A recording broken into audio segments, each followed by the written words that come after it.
Ni hawa tu whakamuina ke kia monuina e hala waka nei ha mautoro ia tua ke longa fo ke pulotu ka moa mai ai mautoro. Pihia ke ia kua amamanaki ke ia mo takitakianga ha mautoro ke whiawhi kua tua ke whalawhalanga ke tau pulotu ni fuaki mai koe. Ke tū tangaloa e ha mautoro hala waka Yesu Keriso kua ori mo hula alo mautoro ki ai. Amen. Amen. Whakawelahi. Monuina makau. Aia.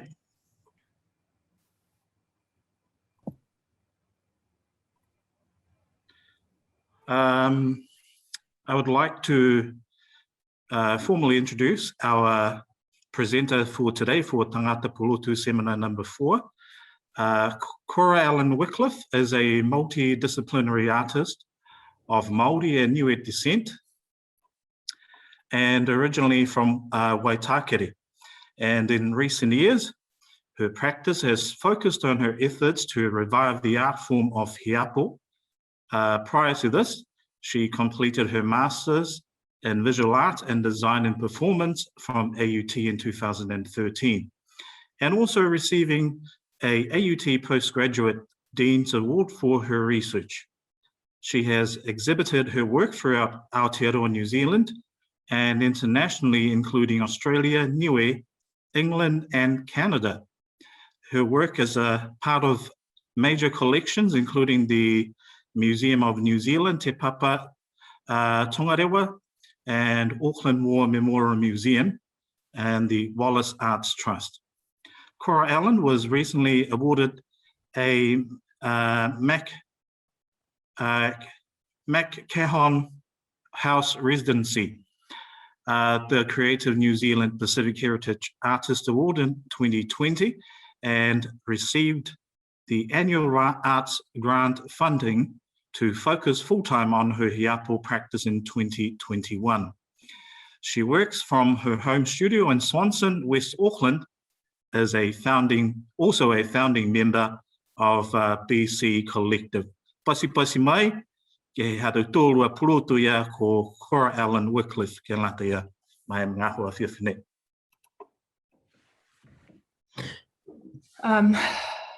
Whakalopalahi atu ki matolu osi, koe hingoa haku Cora-Allan Wickliffe. I am the granddaughter of Whakawhi Lafaiki and Fosia Lafaiki, raised and born and bred out west, and just always been here in West Auckland. It's funny when you read out my bio, I wish it just said, really good at making hiapo, doesn't cook takihi very well, but is a good granddaughter. You know, stuff that really matters to me. In the process of my art form, for me making hiapo, it really started, I've told this story many times, from my grandparents actually asking me to make it. I started my very first art degree when I was 17 and didn't even hear about hiapo till my late 20s. It hadn't really been in my consciousness, and like many of us, I didn't grow up with it. And so I'm not going to pretend that I, you know, hiapo's in my blood and veins and that, you know, I grew up seeing it, because like many other people, I didn't grow up seeing it. But hey, Ina, sorry. Being able to practice it and being 35 and having 2 kids that get to see it every day for me is super important. And having my nana have pieces of hiapo hanging above her bed, and they're my best pieces, makes me really proud. And I'm currently working on, my sister's about to have her second baby, and so that baby will be born on the hiapo, and I'm currently working on that piece. And so being able to have a practice that is functional for my family and not just art has been really awesome. And this presentation, I always find it hard about what to include or what to share about hiapo, because some of us don't know much about it. And so I'm just kind of going to share it from how hiapo has been in our life, and how hard it was for me to learn this process when, as many of you know, there's, you know, hardly any knowledge about hiapo out there. But I guarantee you by the time I die, there'll be lots because that's my life mission, to just put as much knowledge and as many resources as I can so that my son, when he goes to his library one day at university, he'll be able to see books about Hijab or even just conversation. And that's kind of my goal for the rest of my life. And hopefully CNZ continues to fund me forever and ever. But I'll move into a PowerPoint that I've prepared. Let's see if this is going to work. I apologize if it doesn't. Oh, yes. You can all see that, yeah? Okay, cool. So for me, where does Hijab live? And before I started practicing making Hijab, for me, it had to really do, I had to really do some digging. And I found that Hijab a lot of the time lives in the memories of people. And so Hijab in our community was the most important thing for me to investigate. And before I even made Hijab, I went to Niue and visited different communities, but also just wanted to see if that was something I should do and whether it was a practice that I should take up, because Hijab sucks time and time and time out of my family. And it also, you know, I've got a bung shoulder, really bad hips, constantly sweating through the summer because I have to harvest the materials. And if you want to be about that life, then, you know, start making Hijab if you want to have a massive right arm. And so the reality of actually having a practice and what that means to the community and my family was something that I thought about before even picking up my tools. And so what Hijab looks like outside of the gallery in our family.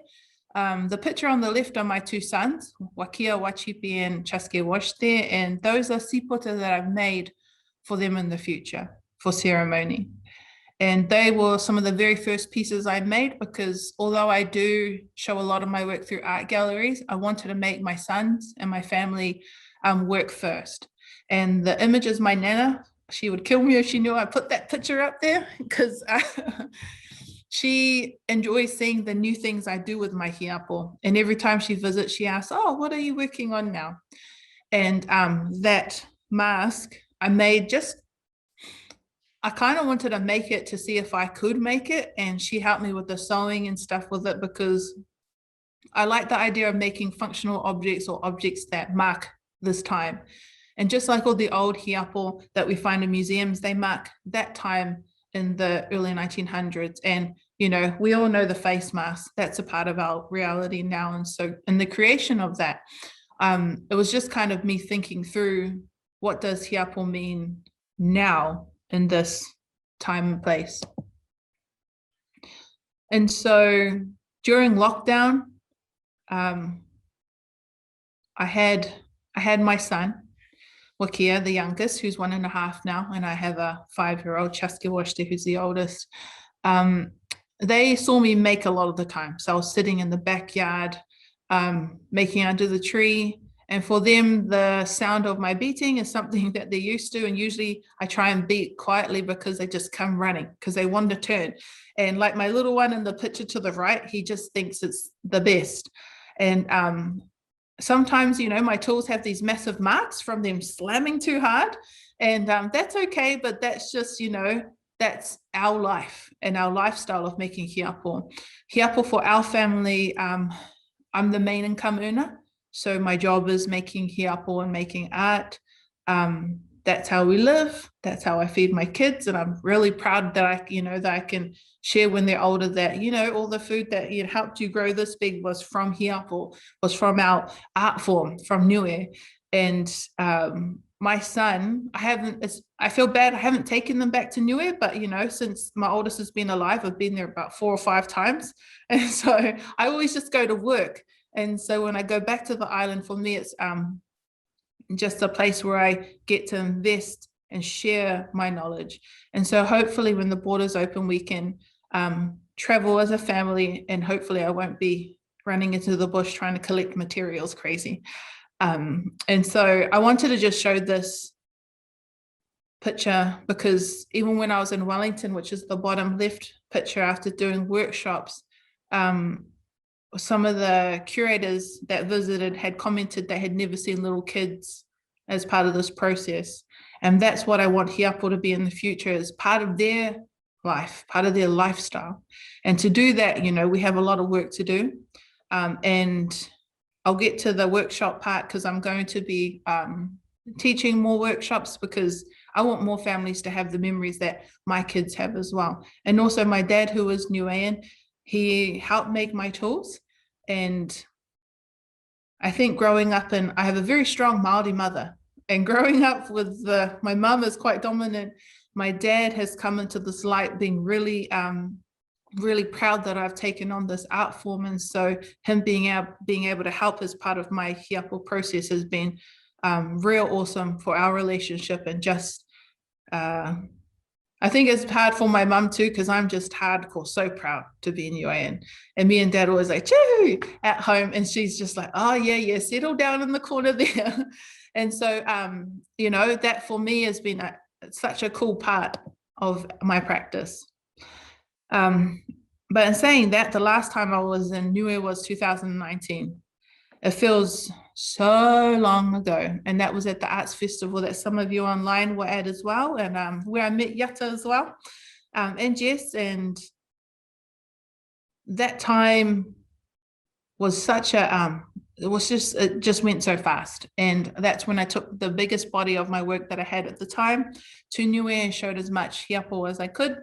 And it was also really great to have so much support with that exhibition too, and just to have people come and be excited, because for me, I'm so excited about Hiapo, about being able to have it in Niue homes, and getting that feedback from mothers was great too. And Moka, who runs the Backpackers, I like staying there because it's in the middle of town. People can drop by and we can hang out. And also I can go and sit at the wharf. I like the Lofi Wharf, the wind, when it's, you know, super hot, and close to the markets. And being across from McKinney Hall was really great as well, because then I could just walk across the road to see what the old our old matua were doing. And I took over some of my Hiapo work for the very first time as well.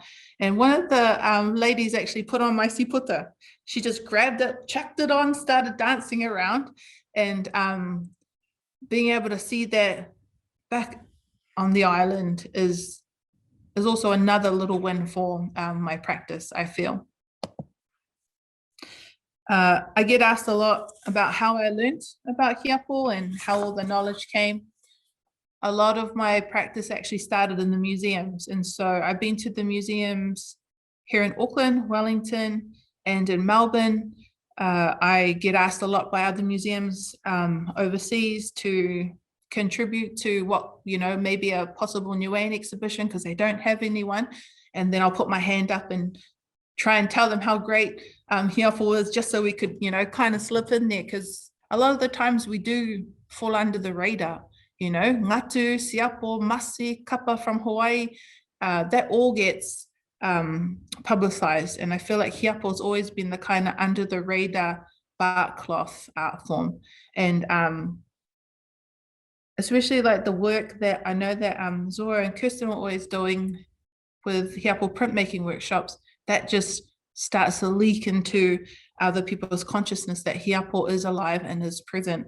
And so the photograph that you see on the left is me at the Te Papa collections. And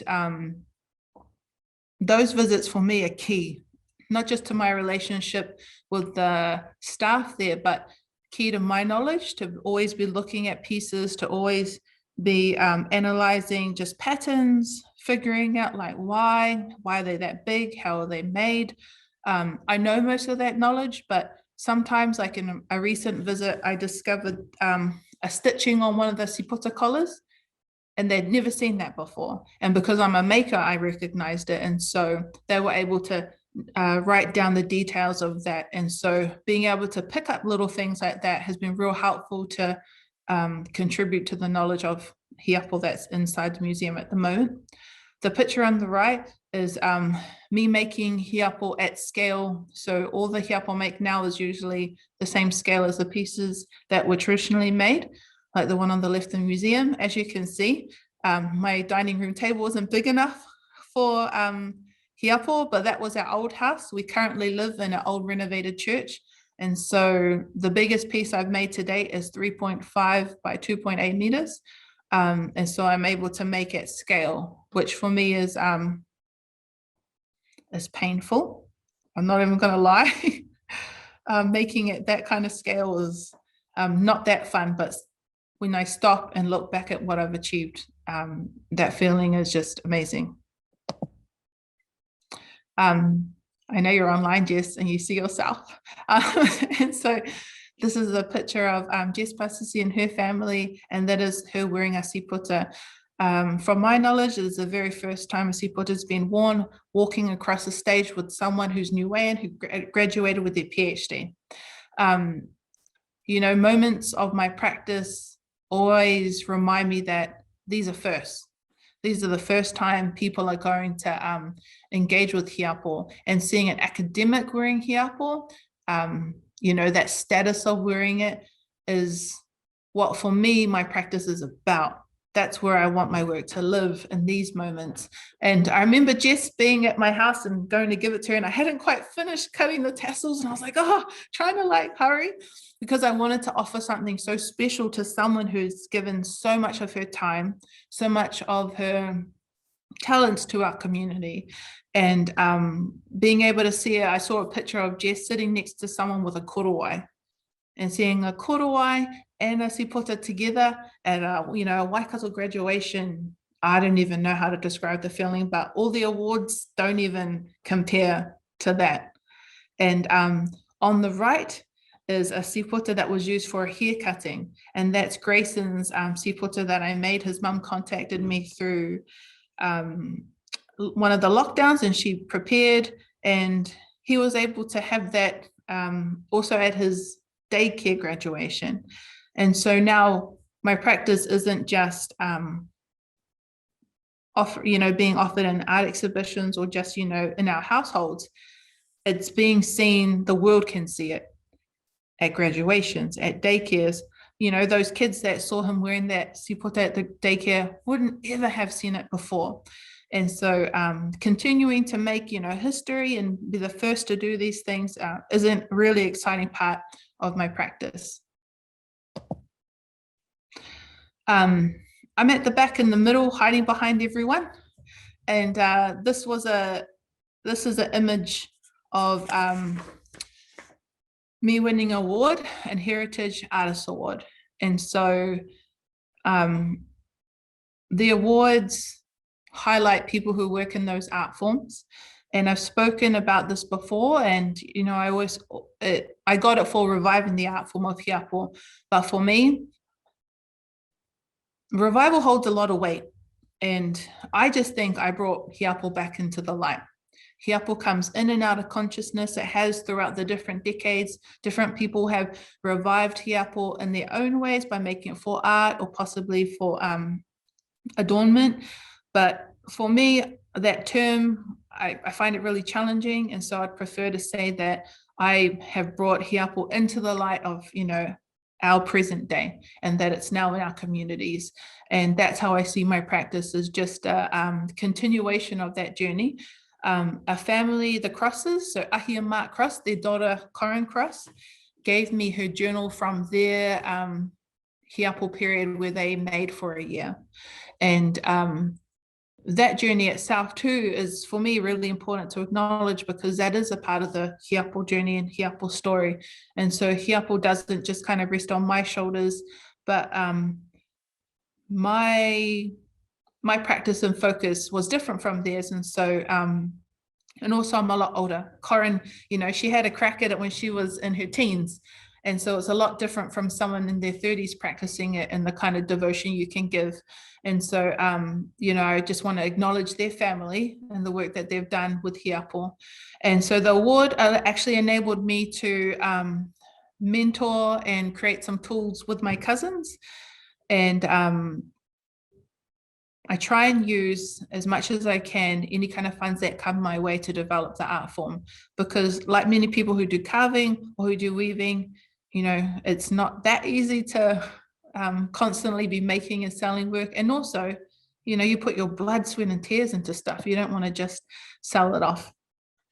And then after kind of being recognized for my efforts, I just wanted to continue researching and making. And so on the left is Rachel Yates, who works at Te Papa, and in the trolley that you see are ike, so they're beaters. And those beaters, though, aren't particularly all from Niue. Most of them are actually from the different islands who make bark cloth. And those ike themselves, some of them are made from whale's tooth. Some of them are really hardwoods like kuila, or depending on the location of that island, whatever hardwood was there. For me, looking at how others did it helped me come around to figuring out how we made hiapo. And so if there is anyone interested in making hiapo, I think it's important to know that we're just a part of the bigger story of the Pacific, and to know us is to know a bit about everyone else as well. And that's something that has really helped my progress with my practice. And on the right was the very first time. So after I landed in Wellington on Monday, went to Te Papa that afternoon, and the next day started making the tools that you see on the right in the picture. And so I like to work hard and fast, and I had a workshop on Saturday, and I was determined to make sure that I had a set of tools for students.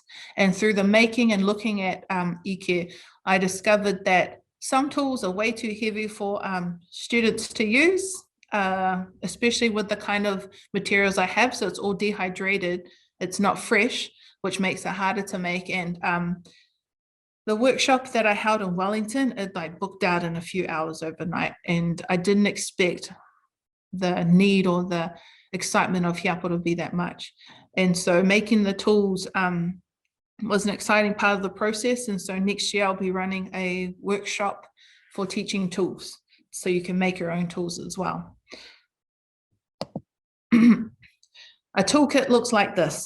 And so figuring out how to have a sustainable practice and actually teach people and not just tell you about my story, I need to actually have the materials. And so my ike is my beater, the tutua is my base, and the rolled material that you see, that's the dried material that needs to be stuck in a bucket, soaked, so that it can be beaten. And depending on the different time that you leave it in the water, it can make it easier or harder to beat. These kits themselves that I have created were hard to make, because I had to kind of come up with a shape that I could travel with as well, or else all the workshops I could take would have to just be in Auckland. And I didn't want to be greedy like that and just, you know, only have everything being taught in Auckland. And so all the kits can actually be put into your suitcase. So they fit into my suitcase, and I can usually hold everything I need in one suitcase, and usually the carry-on is for the clothes. You know, the most important thing is the art materials. And so when I travel, that's usually what my bags look like. They're full of cloth or dried bark.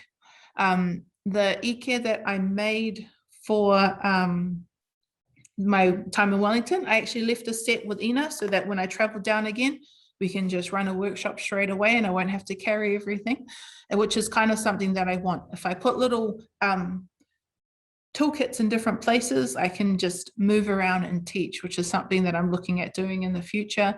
And some of the ike that I made were purchased by Te Papa. And so that's the first time they've ever purchased ike from someone who's alive. And it's awesome that they'll purchase from someone who's Niuean and not Tongan, because I feel like they always, you know, get their ngatu stuff in first. And it's been really awesome working with Te Papa in that regards, to them, how they support our Niuean arts and crafts. And this was me and my son, and my hiapo is actually right next to us. And so this is the very first time I was able to see all the taonga I've been researching and my work in a drawer. And when I pulled it out, my partner looked at me and he was like, "That's your work?" And I was like, "Yeah," all casual about it. And he's like, tears in his eyes, like, "But your work is with all the taonga. Your work is like with all these old pieces." And then I kind of like sat with the weight of that. I'm like, yeah, actually, you're right. Like, my practice has been able to sit next to all our important taonga, and seeing it in the drawers, was awesome, but then it also did make me think, like, wouldn't it be cooler if it was at someone's house? But it does, you know, I do battle with that, how much I have in the museum collections. But then again, I know that, you know, in hundreds of years' time, our people will be able to go see my work alongside that other old work. So sorry about the text. I never usually snapshot text in it, but I thought this was really important. And so recently I went to an exhibition of John Pule's, and there was writing about the exhibition. And it spoke about Hiapo in a way that for me just didn't sit right. It talked about Hiapo as being something of the past. It talked about it, the revival of Hiapo as being something that's predictable. And it also talked about our patterns being quirky, freehand illustrations. And I wouldn't say I think that's insulting, but I just would say that's not correct. And but then again, we've never had anyone really writing about Hiapo, and we haven't really had a hardcore maker. And now that I'm here, I'm in this position where I can share knowledge and write about it from a Niuean perspective, so that this Palangi man can, I don't want to say shut his mouth, but, you know, like keep the mouth closed so we can tell our story, so we can share our art form. And I just wanted to share this because that's the most important thing, I think, when we're taking up art forms like this, is that we get to share what it means to us, and we get to place it in art history books and in conversation how we want to. And so after looking and reading this text, it really fired me up. And I was invited actually to write about Hiapo in the Bloomsbury Encyclopedia. And so I'll be able to write about Hiapo and put it in an encyclopedia. And I was telling Io how exciting that is, to actually write about our art form and have it, you know, in those like big ass collections of encyclopedias, because Hiapo is important to us. And so the whole world should know. And I'm so glad that I get to do it and not some other Palangi person who just happens to have a degree and an interest in Hiapo. And that is part of my new adventures for next year. I am wanting to write a few books about Hiapo, lots more resources. So I'll be having a collection of patterns that I've created myself coming out. And also I want to start collating a book that talks about artists who have worked with Hiapo, whether it's patterns, designs, whether it's tattooing, or, you know, our old mamas that remember the smell or the touch or just seeing Hiapo, because that's where Hiapo really is, you know, our community's conversations, their memories. And for me, the very first time I saw a piece of Hiapo, I'm not sure why Nana did this, but she said that it was set alight and that it was put on joints to warm up, to like help joints. And so the first time I saw it, she like, you know, set it on fire.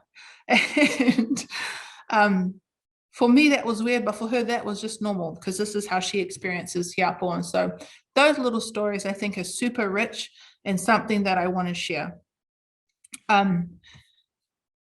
This is my last slide. And so when I was at my uncle's wedding was the very first time that I saw the wishing well, you know, how we all throw money down. And, yeah, and I just thought, wow, that's how you get money. This is perfect. I'm having one of those at my wedding. And so the idea of the wishing well actually inspired this piece here. And so this is my longest piece, or biggest piece that I've made. Man, it took me a few months to make this. And some days I would lie down and only be able to make 20 marks.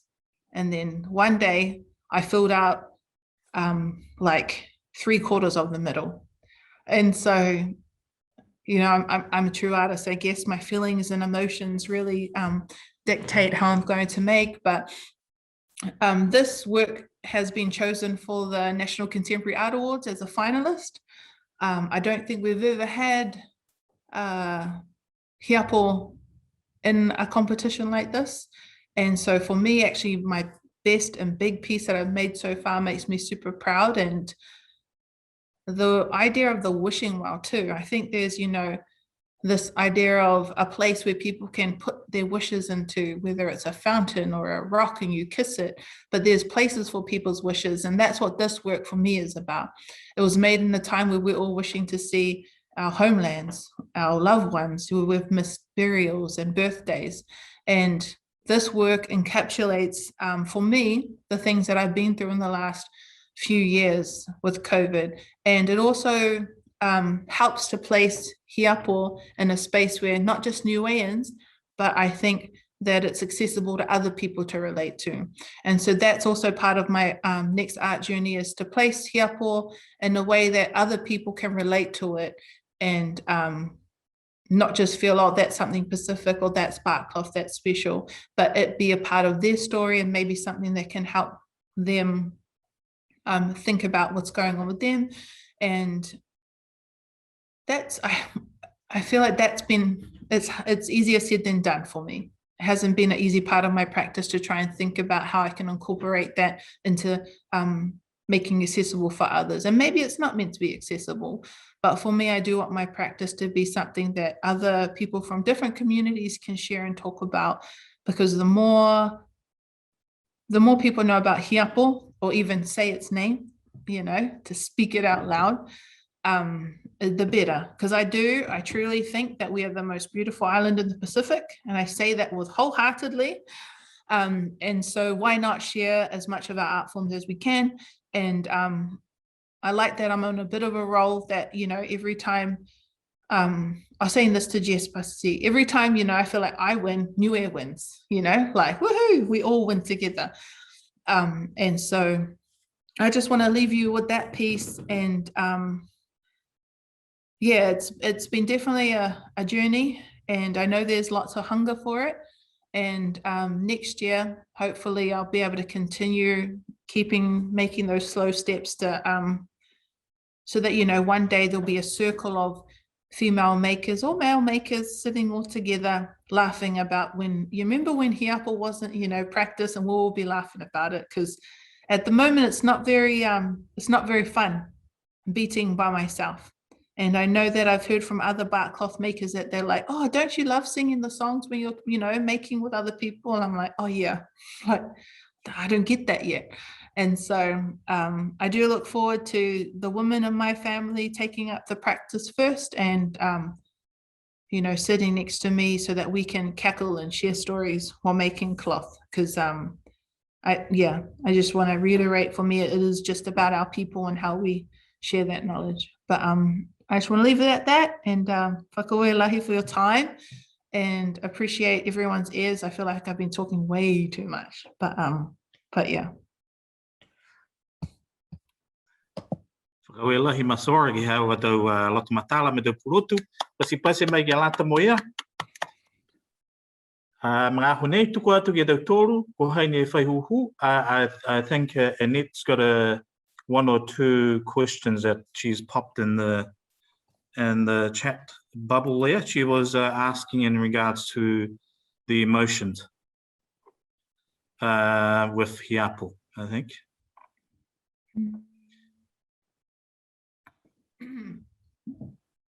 Emotional meaning. Yeah. Am I reading the question like it in regards to the patterns? Oh, let me start. Sorry, I have two Labradors. So I was just listening to you, and of course, emotions drive a lot of what we do, and our thoughts do the same. If you had to define Niue Hiapo, just wondering whether most of that definition would have emotional meaning, or would be derived from an emotional part of the brain. Is it an assumption, a wrong assumption of mine, that most artists, in whatever form of art they aspire to, that much of their work comes from an emotional part of the brain? And my other thought was looking at a lot of Niue Hiapo historical work, comparing it to the Tāsika Tupe piece that you have there, which is absolutely divine, as I observe it. There's not much coherency or consistency in the patterns. I'm also thinking of Yates tātou work and the patterns, more consistency in that work.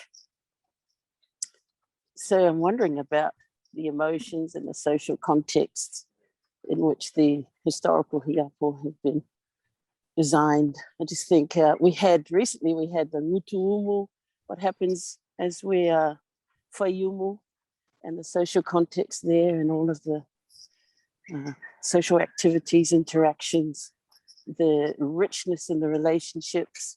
Is there similarities? Is there overlap for art? I have an older brother who is an artist and always has been an artist. He doesn't necessarily express his work verbally as you do and as you have. A snapshot into his brain, he doesn't allow that. He's almost isolated himself. I know his vocab is fine in terms of he has a degree, he's taught art, but yet as an individual, it's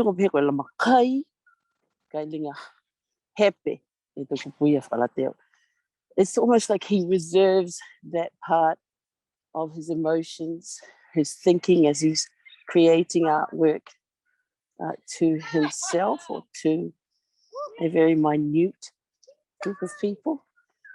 So, yeah, I'm just thinking of coherency, and those thoughts of mine are not necessarily coherent, but take what you will from those comments and respond if you like. But I am stunned by how consistent and how there's coherency in your hiapo, and taking a lot of delight from that. Thank you.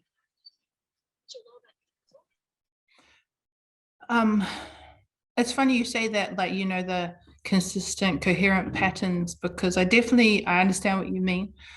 I think I have seen every piece of hiapo that, you know, that we have in New Zealand, besides the ones in Dunedin, actually. And so I've been able to see, you know, large pieces in a way that I can tell that certain pieces were made by the same maker. So I can see consistency, whether that's in the lining of the frame, whether that's little, when you do see hiapo, this is something that I picked out that I know hasn't been picked out very often, but some of the older pieces, the way it's gridded up, there's little squares on the side of each of the borders that are blank and that aren't often colored in. And that is a consistency that I saw only in Niue and hiapo. So I wouldn't see that in siapo or ngatu, but actually knowing the other islands works helped me to see the consistency in our traditional pieces. And so I actually do see a lot of consistency in whether it's stylized, the floral patterns, the way that there's these crossover patterns that reflect our carving shapes. And so I would say if you see hiapo that's of very similar size and that was made around the same time, you will see consistency. Being a practitioner myself, this is the only reason I know these things, because I do look at hiapo and I can tell whether a person's been sitting on the right side of their body, whether they've been lying down, whether they've been sitting on the middle of the cloth when they started. I can tell where the cloth was, like how they begun the pattern, whether they sat in the middle or far to the left. And as you begin to make larger pieces, you start to see, and recognize how your work and how you do something actually can be seen in these older pieces. And so just to speak a little bit about those kinds of things is something that I recognize just from always investigating whys and looking at structure. And I've seen so much hiapo now in the museums, like I feel like we're friends, you know, like I go to this drawer, open it up, oh, hey, I see, you know, nice to see you again. And in regards to the emotional part of making, I always have to try and stop myself from not crying when I talk about how I started hiapo making, because my grandparents helped me make it. And my grandfather passed away after I returned from Niue the last time. Oh, now I'm going to cry again. See, this is that emotional artist thing. And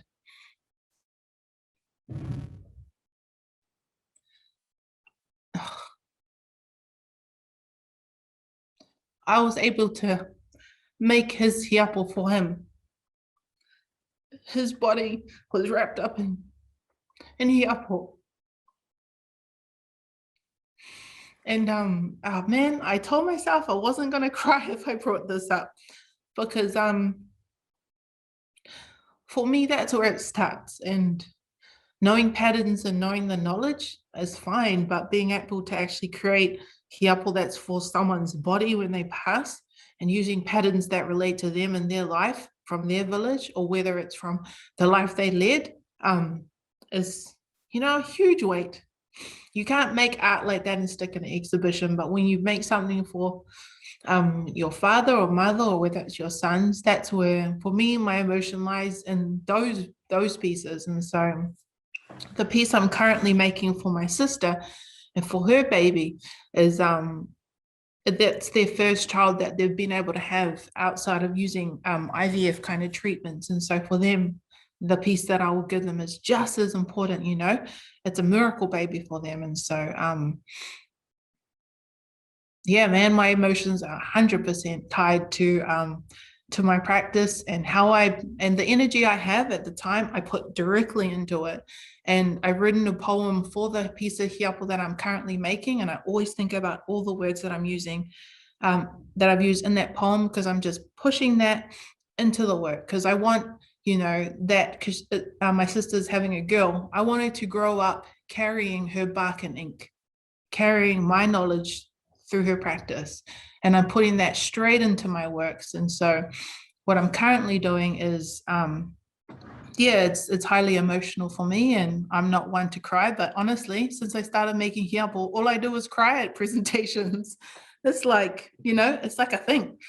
But yeah, but thank you for your question.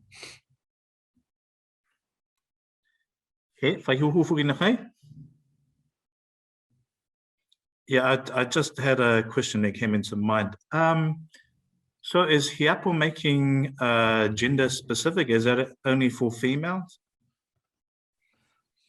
I get asked that question a lot, because I think, you know, there's arts and crafts that we generally divide between the sexes. But I think, and from my experience, a mentor that I have, who I spend time with in Samoa, her husband actually helps to make all the big pieces because he's stronger and it's faster. But he only does that because it's their family business. It's not their side thing or side hustle.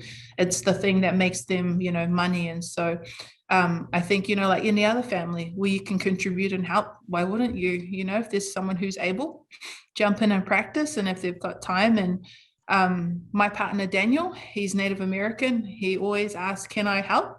Nah, you're not Niuean. But that's just me. I'm like very staunch about teaching Niuean knowledge to Niueans. That it's our knowledge first. I didn't gather this for other people. And I've had, you know, someone from Samoa ask me for knowledge, and I've just, sorry, you've got siapo makers, go find them. And I think that's a really important thing, though, is to maybe, you know, what do you want hiapo to be in your family? And is it gender specific? I only say females because they seem to be the ones in my family who are super interested. But I know my boys will be interested, and they don't have a choice to learn or not. They will learn. Marie, thank you. Oh, I was actually just writing in the chatter, but I wanted to say a huge thank you, Cora-Allan.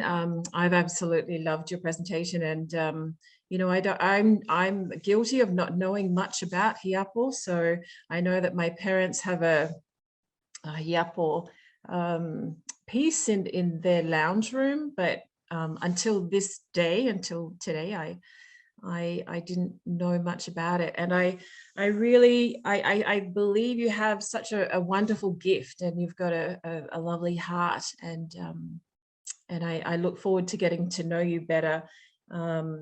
I did really like the wishing well piece. It's a beautiful piece and a lovely concept. Your description and your whole articulation throughout the whole your presentation was really nice.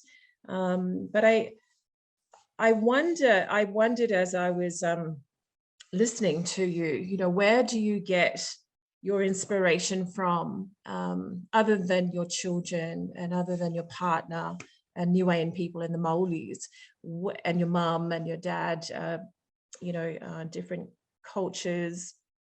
Where does that come from? You mentioned your grandparents too, but where else does it come from? Where do you go to when sometimes, because it's quite a laborious task, and you say it takes months and months for pieces to be made. So what do you go to when you don't sort of feel like, painting or tuki-tuking the mat to make it into the lovely cloth that you use? I don't think I never not feel like making hiapo, because it has so many parts of my practice, whether it's oiling up my tools, making pigments, measuring my inks, checking my bark storage, painting a cloth. There's so many things that if I'm bored painting, I can go and do that. And it's funny, you're naming stuff that I get inspired by, and I was like, actually those things, some of them just don't inspire me. Like, sorry mum, but she's not listening, but when you said my mum, I was like, I don't get inspired by my mum. I do, however, I get really inspired by where the work that I'm making is going, what it could possibly do in someone's home, whether that person has my book and is going to say, oh, that's that pattern, and talk about it with their kids. And so the trajectory of the work often motivates me. And also a lot of the time I have my nana sitting here saying, oh, you should do that better. Like, is that the best you can do? And it motivates me to, oh yeah, you're right, Nana, I can do that better. And she's a really good voice of reason too, because she's straight up. Like when I showed her the big piece, she was like, that's all right. And then told me, next time you have an interview, make sure you smile in the photo. Because that was her comment. And I was like, Nana, I just sweated over this bit. And so a lot of the times, my inspiration can come from just knowing that I want to do better and be better for my family. And I often get asked, what kind of music I listen to. Man, I watch so many Netflix films and movies to get me through. And I can tell you, when I look at a big piece, I can tell you I was watching, Jurassic Park or Transformers. And so there's particular pieces that I can quite remember what I was doing in that time. And I'm not good with listening to music because that for me is really emotional and makes me have to listen to it. But movies, I just feel like a company, like someone talking. Yeah, that's great. And it was lovely also to see my mum in one of the pictures as well, next to Jess, during the time that she was wearing one of your important pieces. So that was a real delight as well. So I've taken a screenshot so I can send it to her afterwards. Thanks, Jess. All right. And thanks again, Cora-Allan. Yeah, you're welcome. All right. I think Annette had one more question to ask. I saw her comment there. And then after that, we'll go to Joanna. Go ahead. Yeah, go ahead. Cora, I'm also part Māori. My mum is from Waikato, and we grew up in Niue, so we did not get the opportunity to be engulfed in Māori, anything and everything Māori. Yet my sister is absolutely engulfed in designing korowai. She's currently completing a piece for our mum, who's originally from Ngāruahia, Huntly, that area. And we are children of our culture. Somebody said that. You are of Māori and Niue, you mentioned. I wonder whether should you delve into that? Not for the delight of your mum, of course, but would you possibly find similar emotions, similar, whatever that part of the brain is, connection to your Māori? So I watch my sister, and she does both Niue and Māori. Another sister of mine, Māori, dancing and all of those traditional. My eldest brother, an artist. So that's where the question comes from. I've acknowledged I adopted all Niue skills in art form and dance and singing and so on. And I just thought I'd ask you if you were to delve in it, not that you probably already have, but do you find similar emotions, similar connections, similar meaning? There seems to be many levels to meaning for you in your artwork. You would enlighten us, please. Actually, before I started making hiapo and moved to Canada, I was hard out into kapahaka. Like Yata, I was performing with the group Te Taha too, and I was fully immersed in that, learning whakairo. I love te haka, like love it. If that was, something that was part of me, it was kapahaka. And my master's is actually based in performance, investigating Māori representation. And so I actually grew up very strong with both cultures. My mum and dad both know their languages. However, my dad was real shy about speaking Niue, and I think that's where my wangahau lacks. But I think when I moved into making hiapo, knowing as much as I could about Niue was the only thing that mattered to me, because for me, hiapo is Niuean. I don't incorporate any Māori patterns because my mind is just totally in this other zone. I strongly whakapapa back to Te Aroha and Te Ngaire where I'm from. My kids are both in kohanga and kura kaupapa Māori, and so I think sometimes people forget I'm Māori because I'm in this Pacific world, and I do often get boxed whether I'm Pacific or Māori. And with my practice of hiapo, I often get just placed in the Māori category. And so your question is really relevant to what I'm working on at the moment, actually, is being in a place of being both and loving both.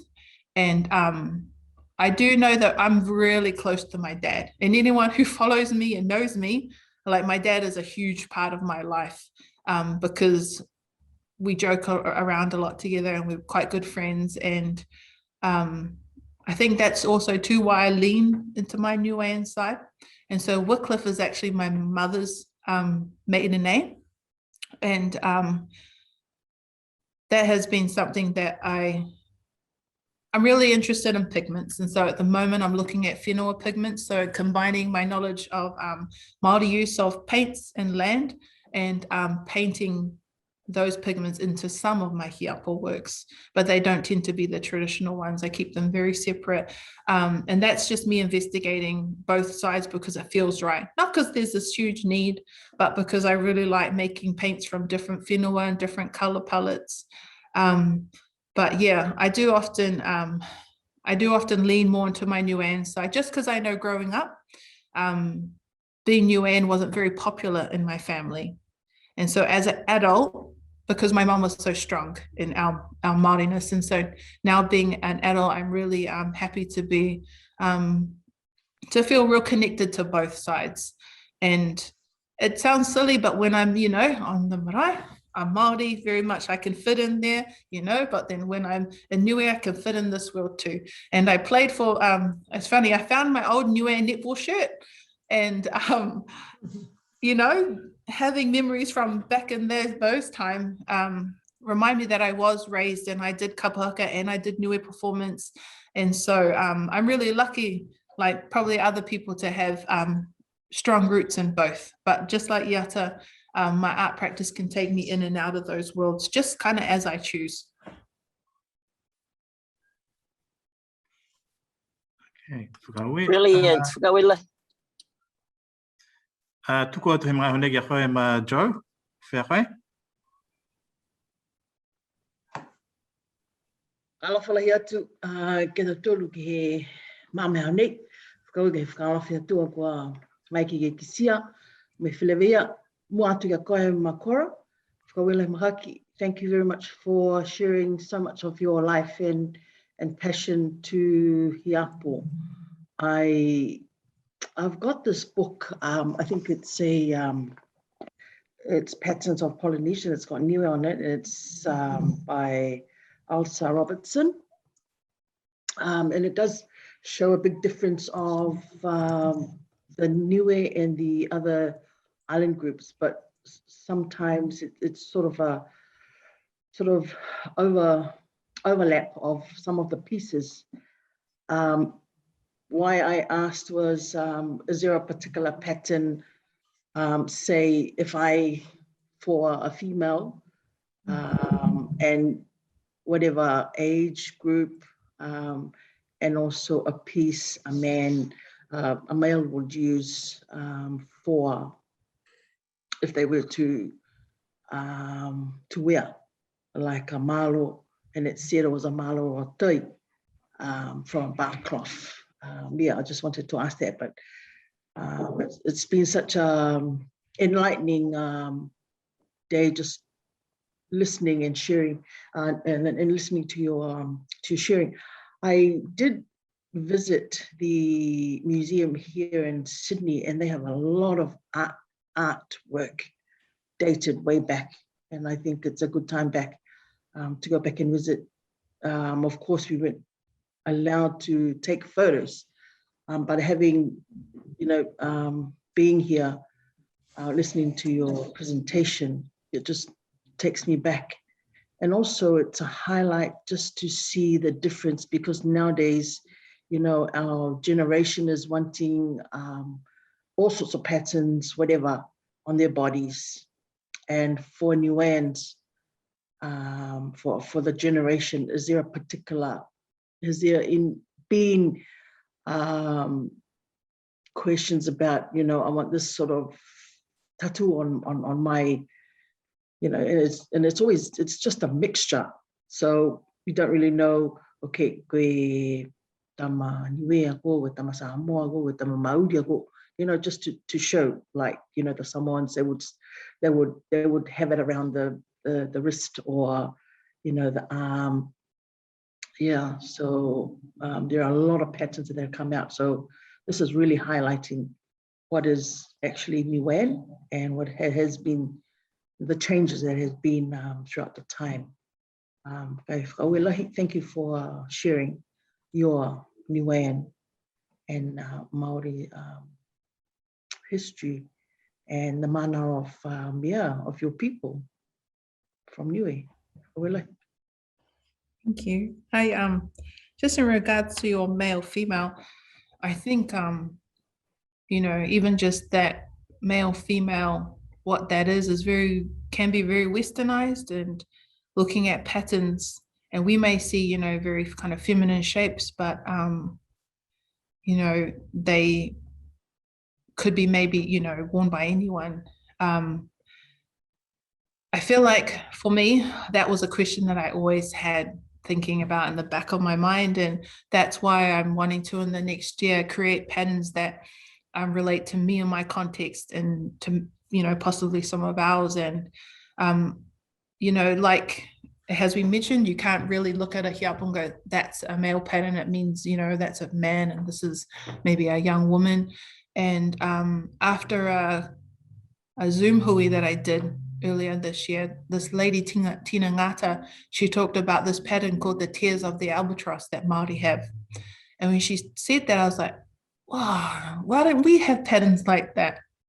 Niueans need patterns like that. And so at the moment, I'm actually working on patterns for my Hiapo, where I can talk about things that are particularly important to my story. And so at the moment, I'm looking at possible patterns that could talk about the te vaiva and the stitching that my nana did often as growing up. And Sale and Tunanga, who recently had a weaving exhibition in Auckland, I created a pattern after spending time with them that looks at their weaving style. And so I haven't named that because for me, I hope that they will be happy with it and name it themselves.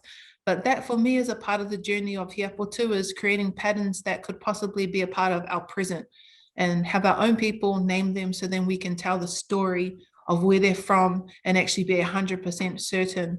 I myself actually have my chest tattoo. It's got my library of Hiapo patterns, and I don't often show it because for me, I like to know that I wear my own knowledge that I've contributed to my art form. And it's quite a big piece. And I know people are often surprised when they see peeps of it, but for me, I like sitting knowing that every design that sits on me is something that I have knowledge about, every little line, every little pattern. And that took me ages to want to do that, because I was a bit kind of whakamā about whether that was something my nana would be okay with. And when I showed her, she said, you should go all the way around your back. And I was like, oh, we'll settle down then. It's still red, it's still fresh. But she was so proud to see Niue patterns lying on my body that, that encouraged me that these were the right markings for me in that moment. And so, yeah, I know my nana goes from like 0 to 100 really fast. But yeah, I don't know if that answers your questions, but yeah, for me, it is continually looking at the patterns and seeing how they fit us for now. Yeah, thank you. Wickliffe. I think Brenda had a comment in the chat there. I think she's wanting to purchase some of your, or one of your pieces, Cora. But I think we do have a question from Brenda. From Zora. Oh yeah, I see it. John Pullin. You know what? I was thinking about, like, how the migration of the whale is so, it's such a highlight on the island, and why, why there might not be patterns that we recognize in Hiapo. However, though, as a maker, sometimes when I make something, like I did this one pattern that I recently showed at Masterworks, and it was about, how women, when they come of age and we wear these beautiful woven hats, and the lady was like, oh, is that about the sun rising? And I said, no, that's a woven hat. And then like straight away she goes, oh, I see it. And I was like, those symbols, they signify, coming of age for women. And so, like, maybe we're not seeing the patterns the way, some of the makers maybe drew them, because I know in other islands, those kinds of shapes of turtles and of sea life are very recognizable, but maybe our people were so like unique in creating a Morse code kind of pattern that, we don't see. But I also really, those kinds of things do excite me, because the whale is something I've been trying to think about in a pattern wise. It's just not coming. Nothing's coming. And I've been working on it for months. And so, just as a Hiapo maker and artist, sometimes those things don't really come to fruition. Maybe when I'm 80, I'll be alive when I'm 80, and I'm still making, I'll be like, there's the whale pattern. I need to tell Zora, there's my whale pattern. But, and in regards to John Pulley's interpretations, I think something is, having a practice like mine that is Hiapo, and his contemporary art practice that references Hiapo, is something that I have to remember, that his work references it, that it is not Hiapo. And so when I get often compared to him, I just have to remember that my work sits in, some of my work that I make traditionally sits in that lane. I'll stay in my lane with that. And I really have always admired his beautiful works. But I also think, when you talk about John Pulley's paintings, his poetry sits and his writing sits alongside those works. And so talking about him as that, whole kind of his artistry and that fact, I think is really important. Because for me, after seeing his work, his paintings, and then reading his poetry, they just like blew my mind. But I wouldn't have gotten the full scope of his creativity if I hadn't read his text and stuff. But and also, those are things I'd love to discuss with him more. But you know, some artists are super busy and you can't get a hold of them. So, but yeah, so if anyone knows Uncle John, tell him to call me.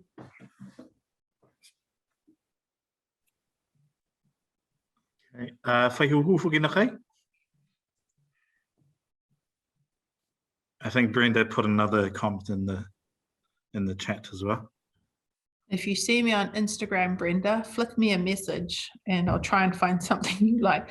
I'm always constantly making, and I do prefer to trade with Niue communities. I do like trading, but there are some bigger pieces that people like to purchase. But yeah, there's always something around in my studio.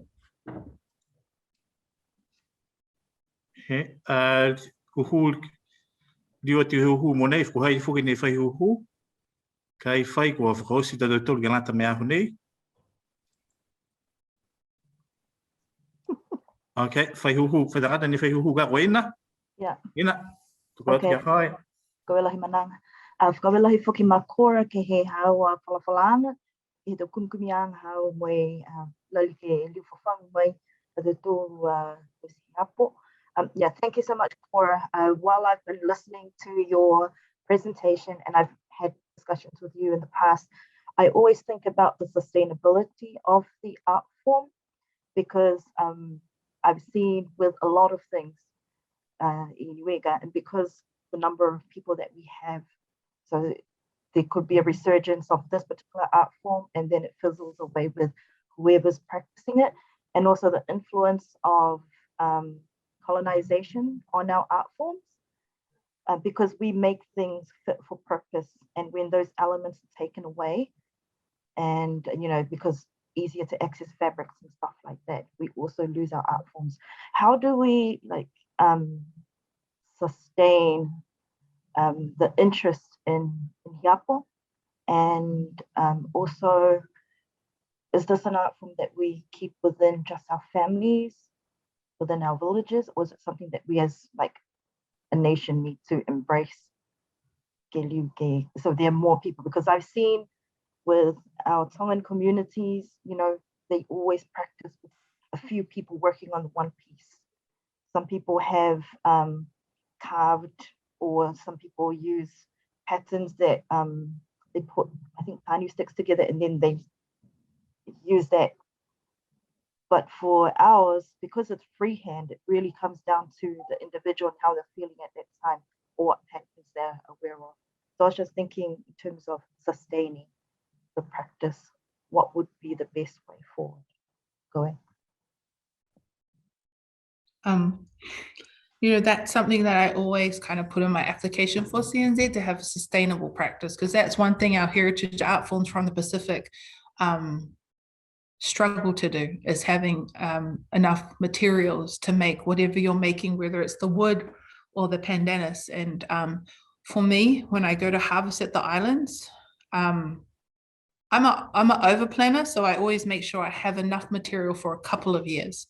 And so I know a few makers who make bark cloth from the other islands.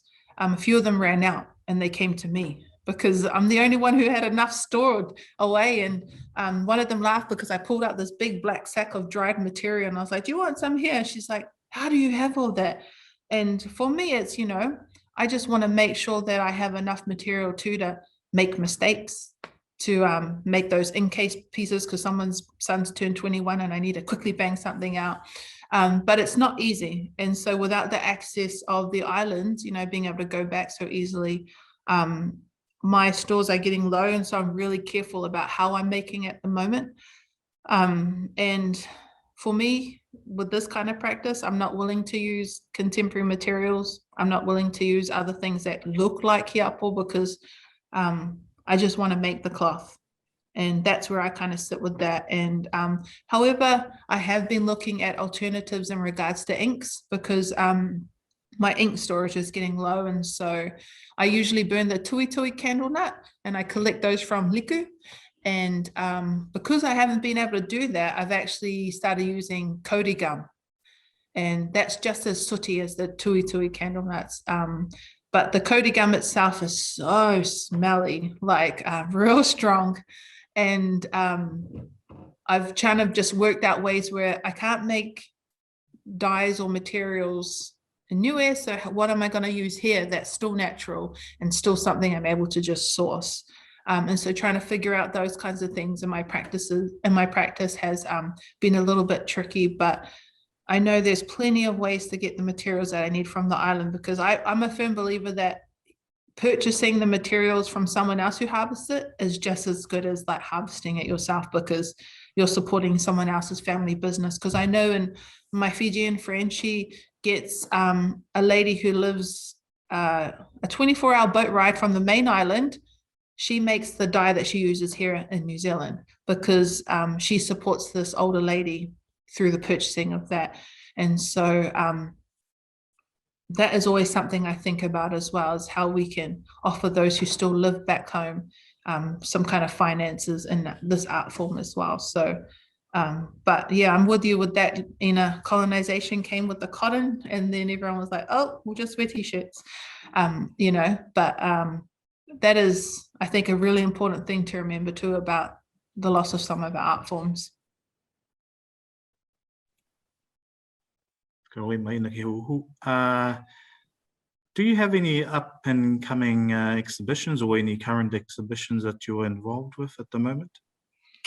It's July, yes. So at the end of this month, I have some work that's going to be shown at Art in the Park. Well, I did this big whale tail that's going to be shown there, as well as a piece of hiapo. And the hiapo piece that I actually showing for that is a piece I made that I didn't like. So I rolled it up, stuck it away. And then this opportunity came out that I pulled it out and was like, oh yeah, that suits that. So I'm glad that gets to be seen. And also at the end of the month, myself and the famous Jess Pasisi, Dr. Jess, is where we have made a piece together, and that's going to be shown at the Auckland Museum at the end of this month, and it'll open on the 28th. And yeah, that's the very first time I'll have anything ever shown in the museum. So I'm taking my Nana to surprise her. She doesn't know yet. Oh, and I currently have a show at Fresh Gallery in South Auckland. And that one has some of the most fun work I've ever made. It's got 3D printed unga.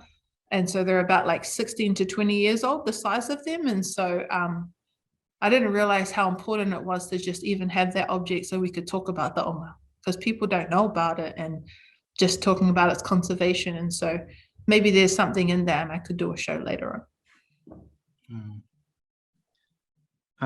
Brenda wanted to know, how do you maintain or keep your pieces safe and good condition?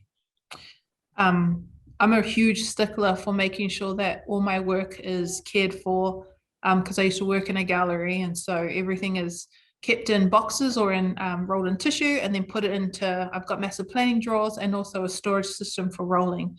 I think that, you know, if we're going to talk about our taonga in this way, I better take care of it in case people come over to the house. But also I like to know where everything goes, and so that if I want to pull out something, I can pull it out and know that no bugs have eaten it or something like that, which I regularly do. I check my stuff monthly, and this is the siputa that I made. It wasn't softening very well. I actually made this in Niue, this one. And I have photos of sitting on a rock in Matapa, and it started raining, so I had to like run it back to the car. But I keep this here. I'm at the Pacifica Art Centre in West Auckland, but I keep it here to soften. And so hanging up some of my work is important, so that the bark starts to kind of soften and not just stay hard in a drawer. Whai huhu ina kai, kai ke gai whai.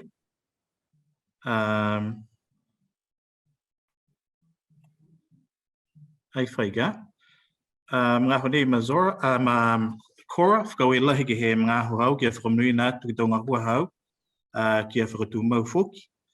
Ma mana ki e uatu ke kisi whoki whauru hau a tau whakatātanga e tau koloa, ke tau exhibition ke he kehi ke mutu nei ko Nisilani. I would like to hand this time over to Zora, who is one of the leaders for our Tupumaiaga Trust, who have put this together in collaboration with Unitec Pacific Centre, and also with the support of the Ministry of Pacific Peoples, to say a few remarks before we close off.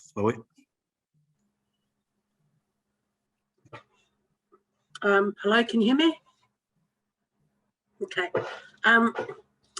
Yeah, whakalofola here to Kimatolosi. Just want to say thank you to everyone who has joined into our Pulotu seminars since we started. This is our 4th one. Thank you to Cora-Allan for sharing your knowledge of Hiapo. We really appreciate your work. And as Eo said, we acknowledge the Ministry of Pacific People, Unitec Pacific Centre and Tupumaiaga Niue Trust. And also thanks to Dr. Colin and Dr. Nuhisifa and Eo for the groundwork and bringing these presentations to us all. We still have a few more to go. We give thanks to God. Oitilo, thank you. That's all. Zora.